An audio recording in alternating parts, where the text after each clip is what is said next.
Hey, welcome back to another episode of the Historic Headstones of Norfolk. We are here in Forest Lawn Cemetery today. Unfortunately, we are really close to I-64, so it might be a little loud. We are going to be talking about Virginia Pollak.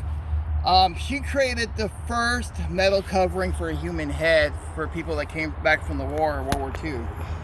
During World War II, sculptor Virginia discovered that her training and casting methods and her family's tradition of community service dovetailed perfectly.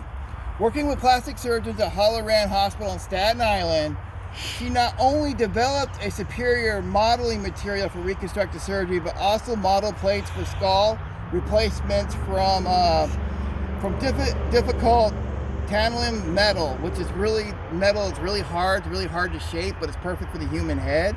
It replaces the skull and it can take a beating just like a skull can. One of these, at 95 square inches, the largest metal cranial replacement ever made, allowed a seriously wounded serviceman to recover within weeks, winning the sculpture a deserved place in medical history and a presidential citation. She is the first to create metal plate coverings that last and can last somebody for a lifetime on their head. She was born here in Norfolk on October 16, 1898 to Arthur and Sadie Morris. Virginia belonged to a family committed to the city's aesthetic improvement. Her father, one of the three founding members of Norfolk's Beautifying Commission, attempted to establish a city park system, a pursuit to which his daughter would contribute to almost 30 years after his death in 1929. I am currently researching the father. We are going to be doing a video about him as well. But long before she became active in such natural aesthetic matters, she devoted her talents to sculpture, studying at Harriet Whitney Frischmuth and Gutzon Borgholm Studios, very Eastern European names, as well as at the fledgling Art Students League in New York and at Yale.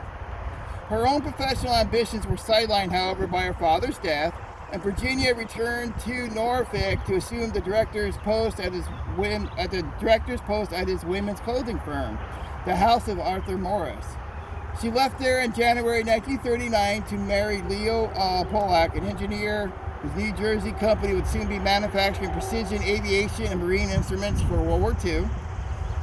With her husband absorbed in war effort and her young son at school, she volunteered with the Red Cross, teaching arts and crafts to wounded servicemen in Halloran.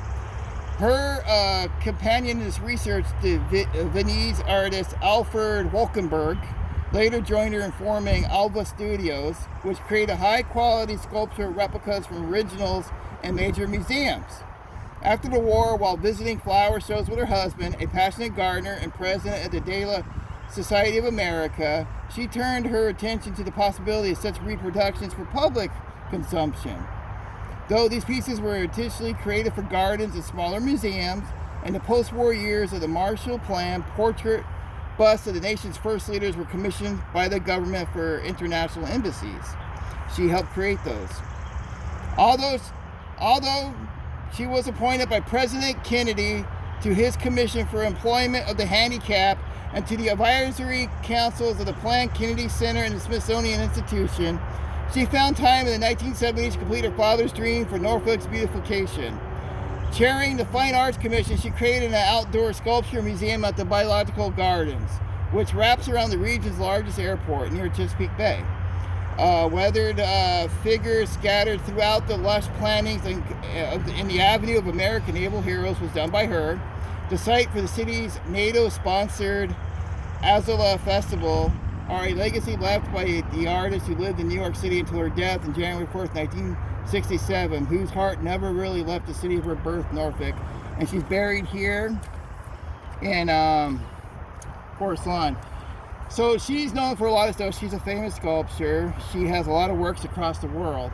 But I feel her greatest contribution to society was creating plates for people's heads and creating a way to do that where it can last their whole lifetime. She is now a part of medical history. No one's ever heard of her here. And I'm hoping this video really can bring out her history and her father's history. We are going to do a video for her father. It's probably going to be a few weeks from now because he's not as well known as she is, so it's taking a little time. But we're going to do one on him as well. All right, guys, take care and have a great weekend. Take care.